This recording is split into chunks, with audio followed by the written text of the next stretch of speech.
Guys, আমি আজকে চলে গেছিলাম রেশন তুলতে, কিন্তু গিয়েই দেখছি ওখানে হঠাৎই রেশনের দোকান বন্ধ। তখনই আমি কি করব তাই ভাবছিলাম।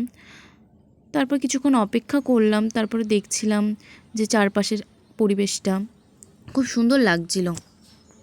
এমন এক জায়গায় রেশন হচ্ছে যে বাড়ি থেকে যেতে অনেক দূরে টাইম লাগে, তার মধ্যে আবার মাসের অর্ধেক দিনই রেশনের দোকান বন্ধ থাকে। কী আর করা যাবে, এসেছি ততক্ষণ একটুখানি ভাবলাম অপেক্ষা করি। অপেক্ষা করার পর দেখলাম কিছু মানুষ এসেছে।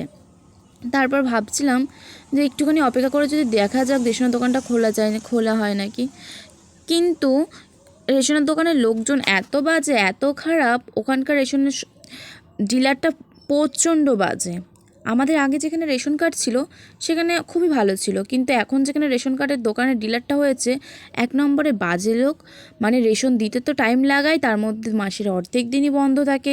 তারপরে ফিঙ্গারপ্রিন্টের চাপ ওঠে না, নেটওয়ার্ক স্লো, এত মানুষ ভিড় করে দাঁড়িয়ে থাকে, তবুও মানে গ্রাহ্য করে না মানুষকে, মানে মানুষভাবে ওরা ভাবেই না।